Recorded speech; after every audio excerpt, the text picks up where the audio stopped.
Being entirely honest with oneself is a good exercise by Sigmund Freud. So usually when we want to try to explain a person's personality, we are basing or we are making the points of reference about of his or her past experience, especially on his or her childhood. Like for example, me, I experienced a lot of traumatic situation in my childhood, in my past childhood memories. So like for example, I was bullied, I was being hurt physically, so the people would describe me that this person is basically experience a lot of traumatic situations. So in that concept, describing or explaining a person's personality came from the concept of psychoanalysis. So psychoanalysis is about our past experiences influence our present behaviors. Like for example, of what I have said earlier, I experienced a lot of traumatic situations, so the people would describe me as a traumatic person because I've experienced a lot in my childhood. So in that concept, explaining about or they describe my personality or my behavior, so that concept came from the psychoanalysis. So what is psychoanalysis? So in this video we will talk about it, and before I will start, let's insert an intro first. I'm in the original European inner world master's psychoanalysis home office, sitting in a reclining chair where Dr. Sigmund Freud analyzed patients from between 1891 and 1938. A psychoanalyst's couch, like the one Freud's patients lay on in search of relief from inner world turmoil, is stretched out in front of me. I'm writing step 4 to you from Vienna, Austria.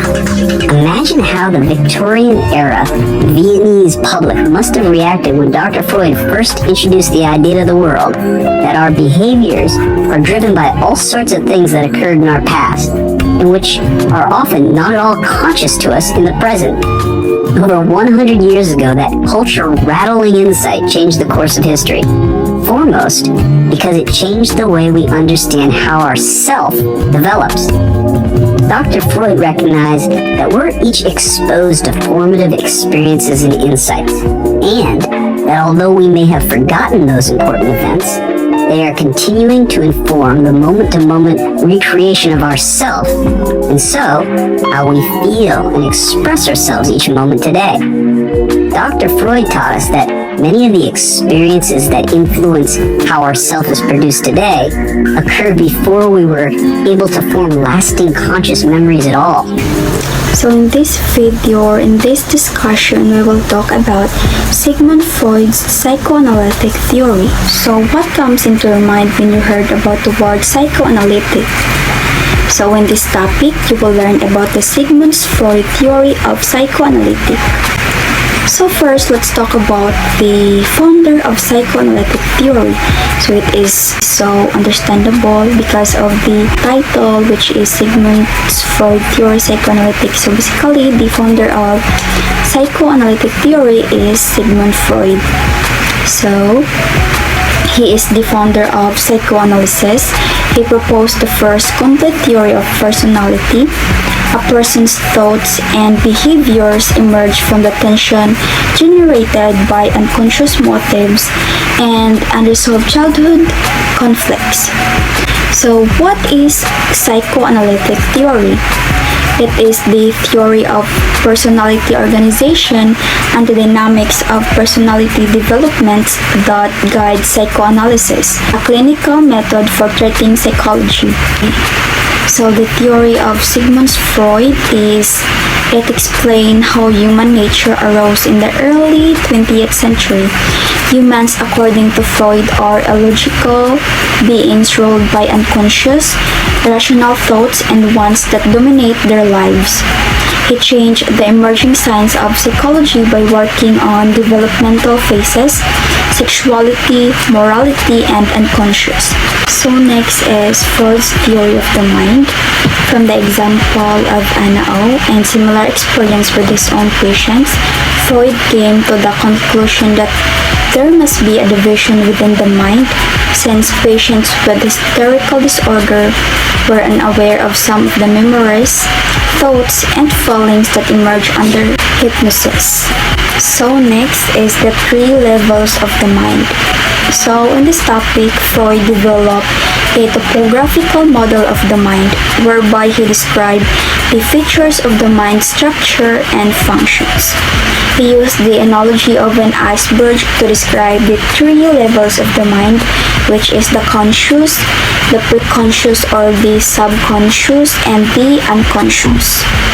So Sigmund Freud used the analogy of an iceberg to describe the three levels of the minds is because, like an iceberg, Freud believed that there was much more below the surface of our conscious minds than we could see, and like an iceberg, it melts and have different layers as they melt, much like our minds when we go through trauma.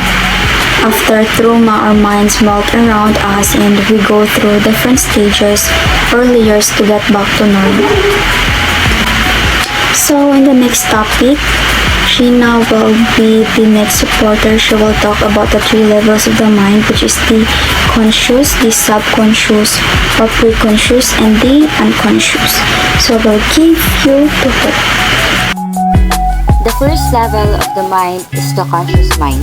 It consists of all the mental processes of which we are aware, and this is seen as the tip of the iceberg and occupies only 1/10 of our mental life. The ideas, thoughts, and images that we are aware of at any moment of our mental life are said to lie within this upper layer of our mind. There are four characteristics of conscious mind: the critical thinking, the logical thinking, the short-term memory, and the willpower. Next is the preconscious, which is also known as the subconscious mind. It contains thoughts and feelings that a person is not currently aware of, but which can easily be brought to consciousness. The preconscious is like a metal waiting room, in which thoughts remain until they succeed in attracting the eye of conscious. Thus, in the middle bed or layer of the human mind, there lie all the experiences and knowledge which have been gained or learned by an individual through various types of experiences or training. This is what we mean in our everyday usage of the word available, memory. For example, you are not presently thinking about your mobile telephone number, but now that it is mentioned, you can recall it with ease. The last level of the mind is the unconscious. According to Freud, the unconscious mind is the primary source of human behavior. It acts as the repository or a cauldron of primitive wishes and impulses kept at bay and mediated by the preconscious area. In addition, according to Wilson, it comprises mental processes that are inaccessible to consciousness but that influence judgments, feelings, or behavior. Freud also emphasized the importance of the unconscious mind, and the primary assumption of the Freudian theory is that the unconscious mind governs behavior to a greater degree than people suspect. The unconscious mind contains all sorts of significant and disturbing material which we need to keep out of awareness because they are too threatening to acknowledge fully. The characteristics of unconscious minds are beliefs, creativity, developmental stages, emotions and feelings, habits and addictions, imagination, intuition, long-term memory, and values. Hi everyone, good morning. So we already are done with the discussion about the three levels of the mind, which are the conscious, the preconscious or the subconscious, and the unconscious. So now we are going to discuss about the personality components of the mind, or the structural parts of the mind. So Freud proposed that the mind is divided into three components. These are the id, the ego, or the superego. So these systems are not part of the physical mind or the brain physically. So for each person, the first to emerge is the id, which is the instinct or the survival part of the mind. Then it is followed by the ego, which is the reality, and lastly by the superego, which is the morality. And to understand all these three components, so let us proceed with the discussion. First, with the id. So what is id?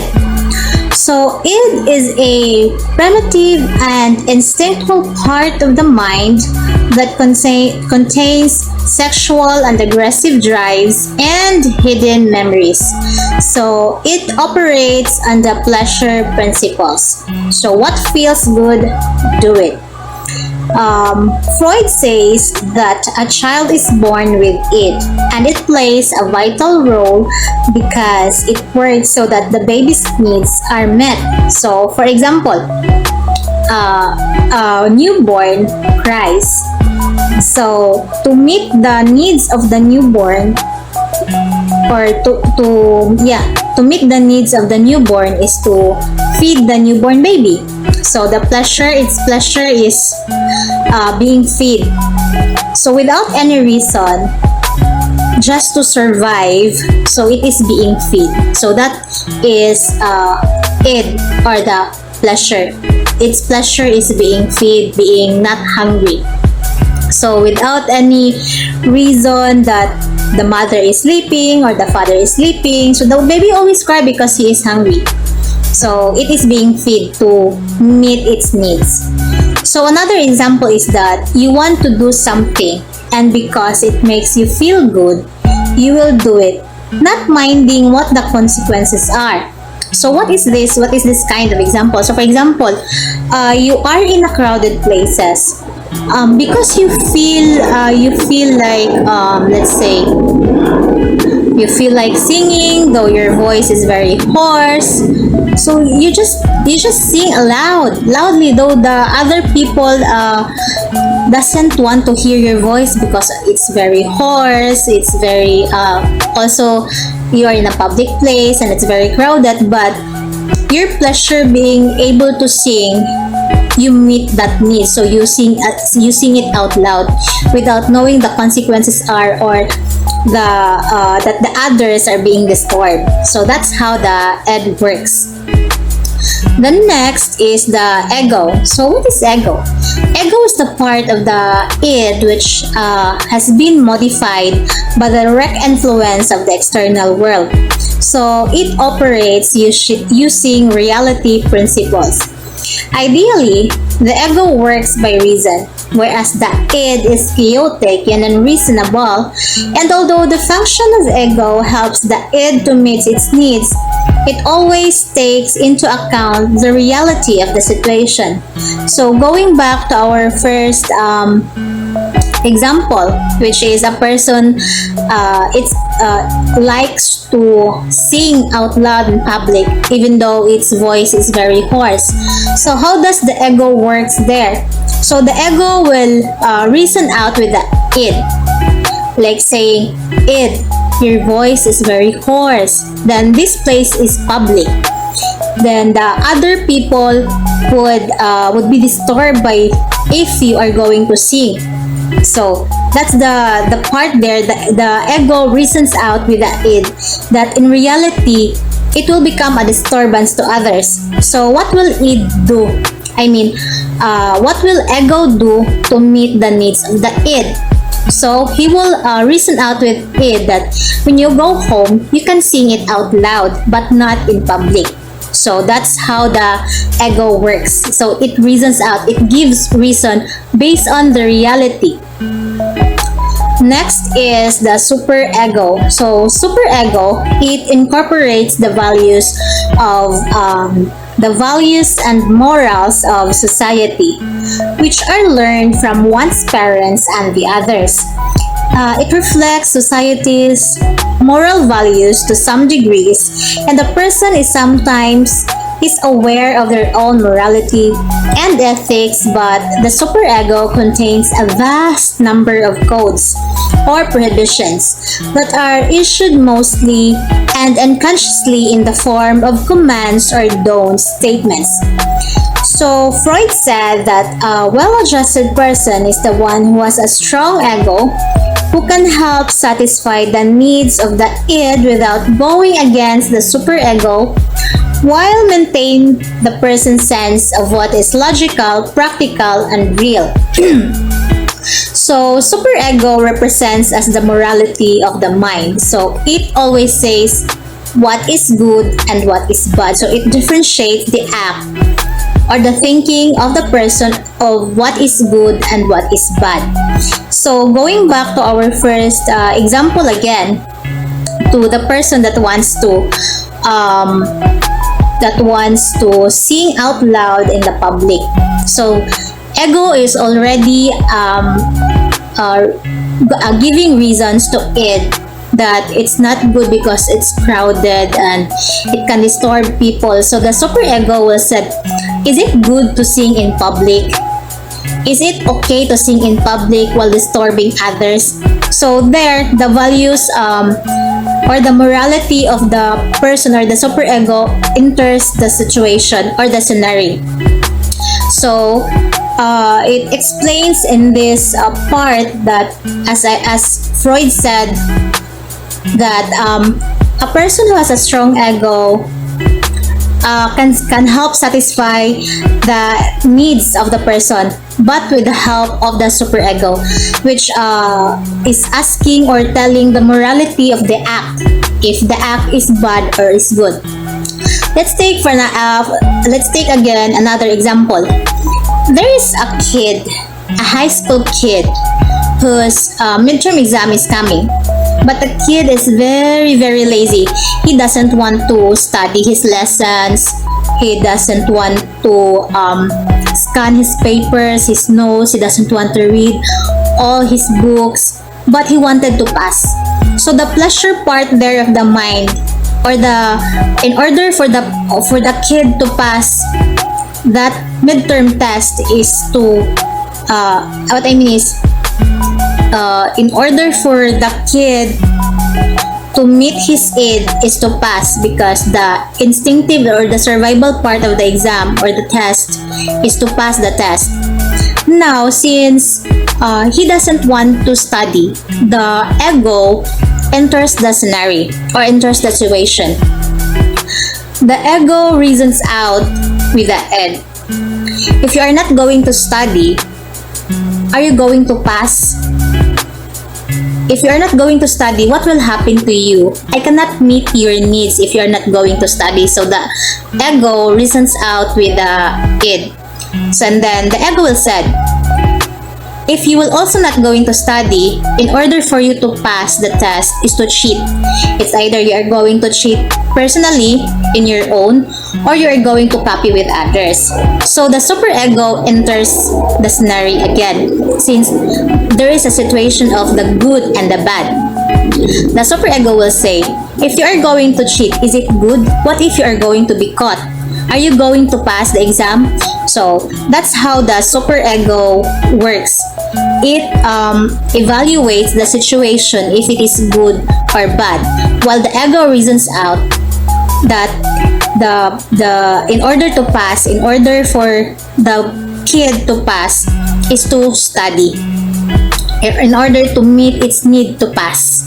So that is how the ego and the superego works. So that is all for my discussion. Thank you very much. And the next discussion would be the stages of the psychosexual development, which will be discussed by Mr. Vincent. Thank you very much.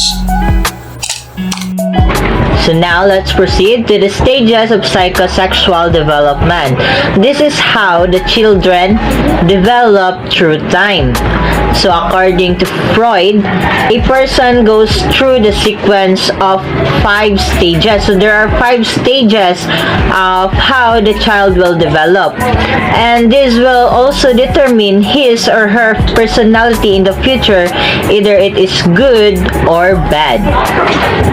The first stage is the oral stage. It occurs during the birth of a child to 18 months. So that is 1 year and 6 months. So during this stage, the child is focused on oral pleasure. Oral pleasure means sucking. Diba? Did you notice on the children, most of this age is they're used to suck their thumb.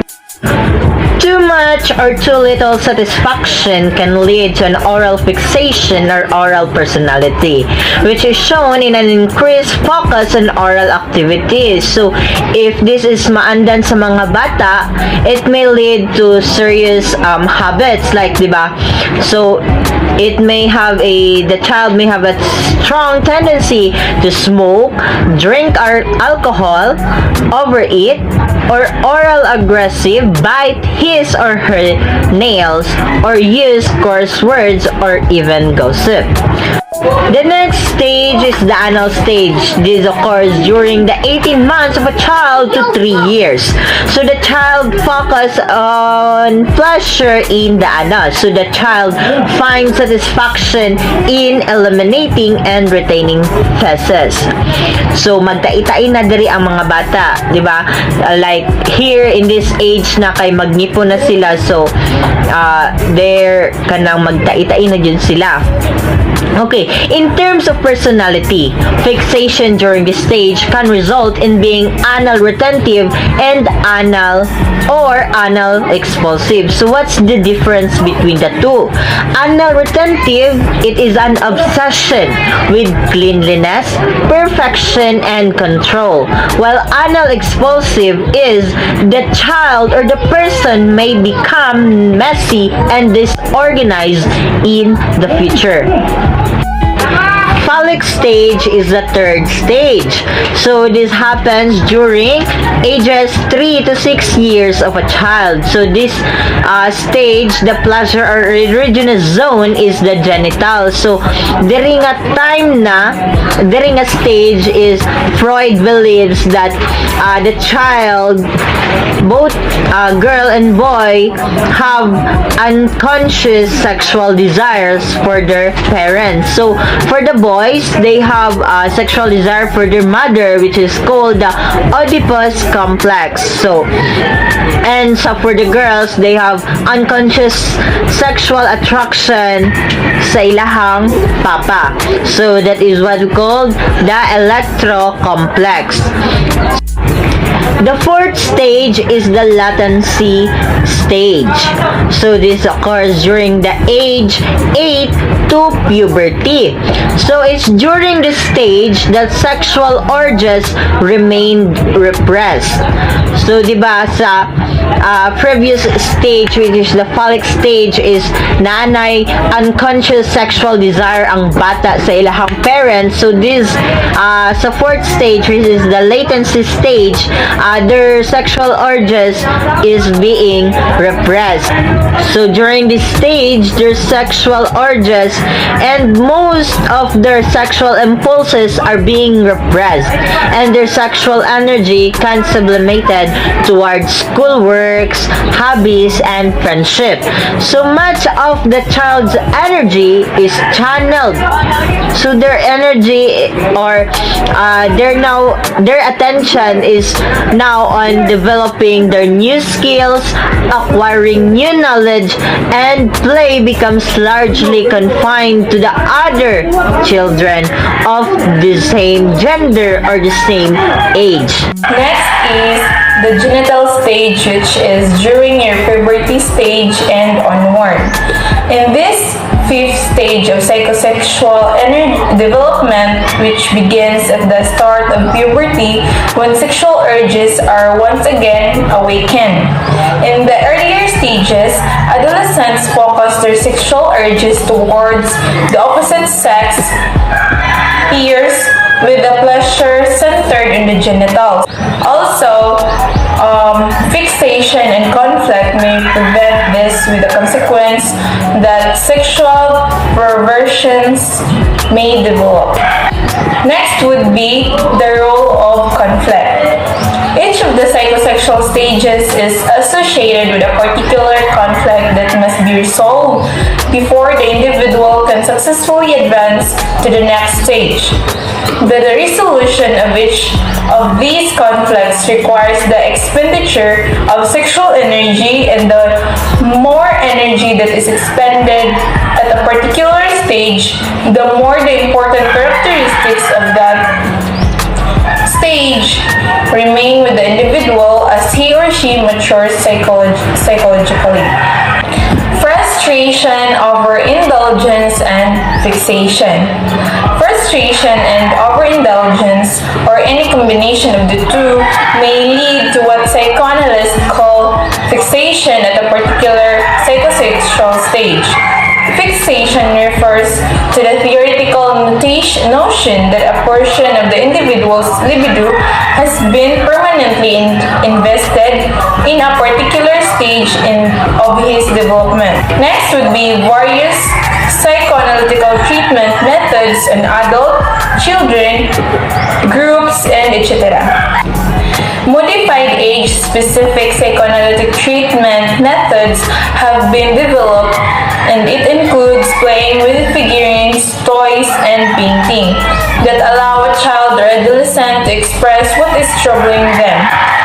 Child analysts are specialists in noticing the unconscious portions of their patients' communications and responding to them appropriately, thus helping the child to solve emotional conflicts or problems that lie beneath their manifest symptoms and interfere with further mental growth. The famed psychoanalyst Sigmund Freud believed that behavior and personality were derived from the constant and unique interaction of conflicting psychological forces that operate on three different levels of awareness: the preconscious, conscious, and unconscious.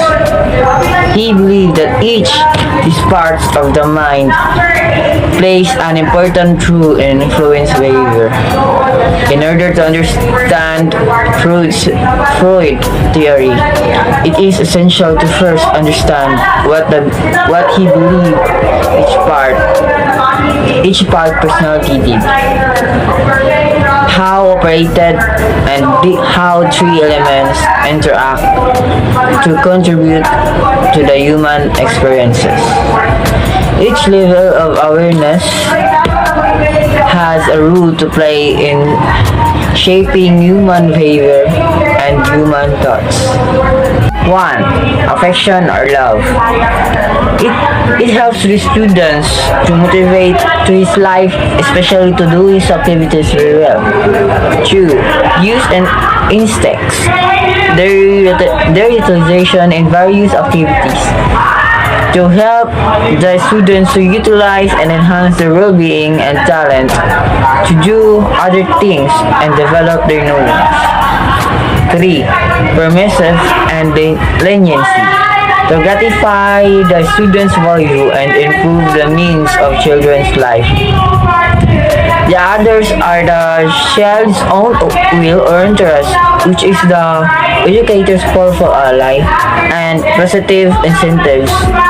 Instead negative ones, rewarding rather than punishment.